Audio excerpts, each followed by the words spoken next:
What's going on, everybody? It's Stas here. So last week I made a video going over 2 oversold stocks to buy now, and today I want to go over a couple of overbought stocks maybe not to buy now, right? And of course, I'm not telling you what to buy, what not to buy. I mean, do your own research as always. I'm just a YouTuber here. I just want to talk about my personal opinion. And again, we're going to go over some stocks. So if you all find value, hit the like button, subscribe. You might as well get into the Discord chat. It is free. You could also get $30 free from M1 Finance. All of those are linked down below. Same with my Patreon. That is linked right down below as well. So number one, and first and foremost, we have QQQ here. And let me tell you guys, so far today, the market's been extremely choppy. Take a look at this. QQQ up and down, up and down, up and down. Same with SPY. Let me show you this.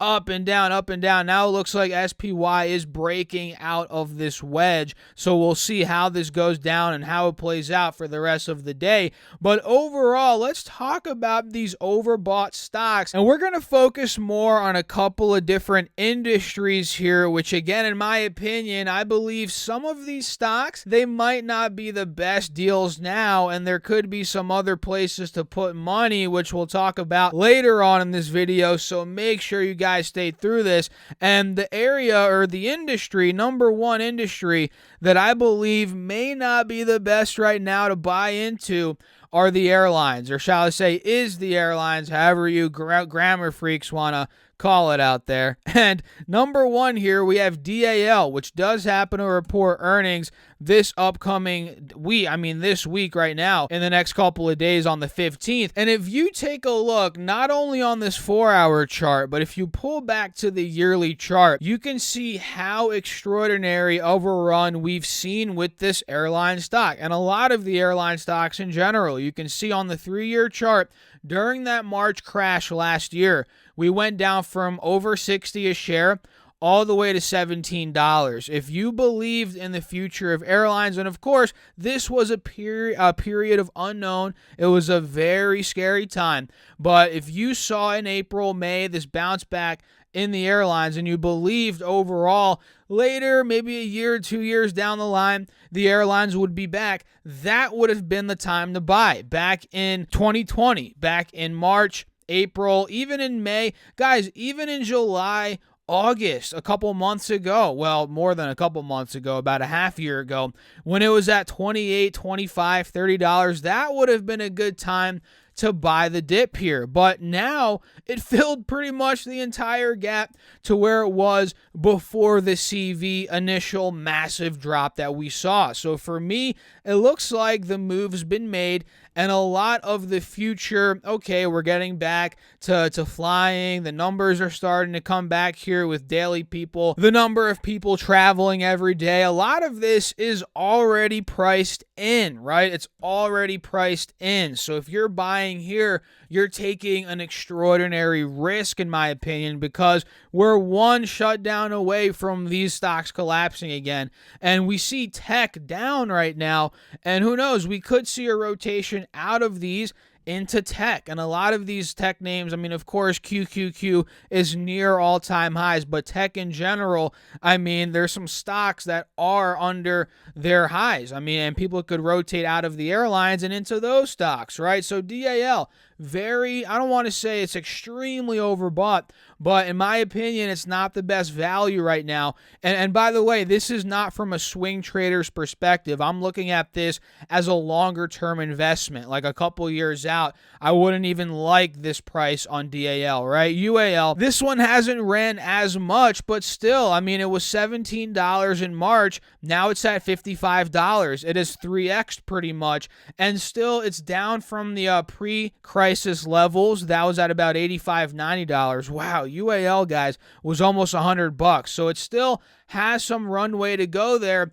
but how much of this future growth and future, expected traveling, how much of this is priced into UAL right now? I think it could be fully priced in pretty much, and we all know airlines are not going to be the same for a while, so this could be the new basis for UAL. So I'm certainly not looking to buy this when it already 3x. LUV is another one, arguably the best airline out there, and guys, Take a look at this. It is above where it was before the crisis. Could you believe that? LUV Southwest is above where it was before. You can see before March 2020, it was trading at $58. It dropped all the way to 22, and now it's at 64. And if you believed in LUV, the balance sheet, which I've heard and I've looked at myself, LUV is probably the best airline out there. This would have been the time to buy when it was at 25, 30, 35. Even at $40, you could have gotten away with buying some LUV, $45. But now at $65, guys, that boat has sailed. And you could also say the same about the banking stocks, right? JP Morgan, it went from about $137 to $86. Now it's doubled up from that crisis low. So that, you could argue, is too late to get in. And I've mentioned that before on the YouTube channel here. And yeah, you could trade it very short term, still make some money there in the volatility, within the volatility and within the swings. Yes, you can make money in these guys very short term. But again, like I said, in this video, I'm looking at these from a couple years out, and I don't think these are the best prices. So JP Morgan, you guys can see how much this thing has ran. Goldman Sachs, it's no different. This has ran a lot, from $130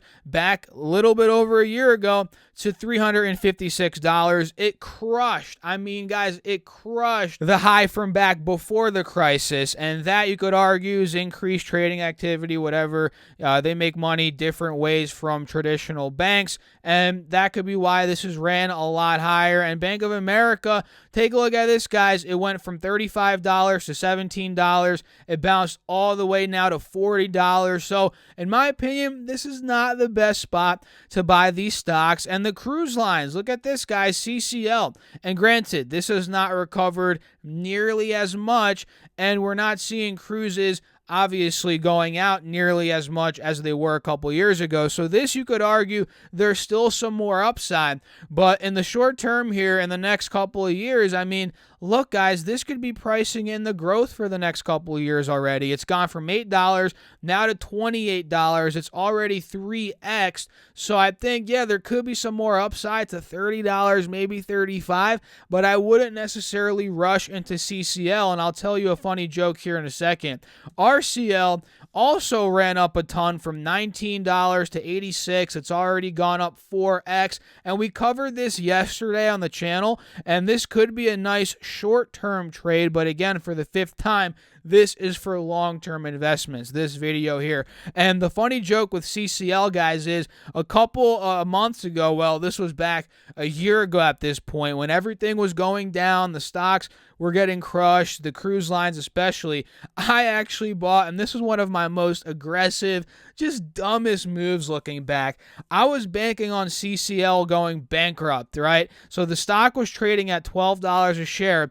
I bought put options. I bought $4 put options that they weren't like a couple months out. I believe they were literally a couple weeks out, right? Like maybe a month out, a couple weeks out, 2-3 weeks out. And I was banking on this stock going down to $4 under that and going bankrupt. And obviously that didn't happen. I lost all my money on that play. And that's just a funny little crappy move that I made over the past year. So now let's talk about some stocks quickly that I'm focusing on here. And yes, I kind of alluded to it earlier. I'm looking more at these big tech names. And you could argue a lot of these, the move's been made as well, but I've been buying these for a while at this point. A couple of weeks I've been averaging in. You know, Apple, I've been focusing on this one. I called it out at about 123. It gapped up to 127. Now it's breaking out. You know, this is one that I've been buying even in the short term, or not in the short term, but in my long-term accounts. You know, I love this stock. Amazon's another one that I've been nibbling in, you know, fractional shares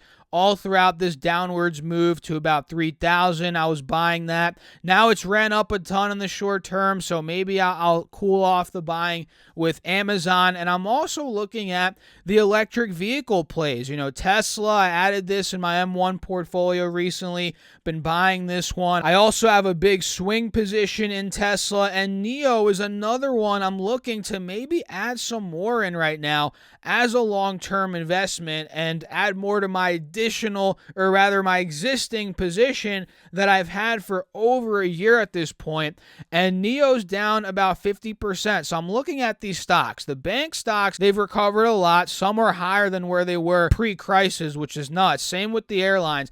And this stock, NEO, is down 50% as of late. And same with Tesla. It's down still. It's in a bear market, I believe. Tesla definitely is in a bear market. So these are the stocks I'm focusing on, guys. You know, there are a couple other ones. You could check out my 2 oversold stocks video I made last week. I'll link that down below. Make sure to go check that out. I'm focusing on those 2 stocks as well. And if you all enjoyed this video, I would really appreciate it if you hit that like button, if you also subscribe to the channel, and if you guys checked out the Discord chat, you can join that. That's free. I'd appreciate it if you did all that.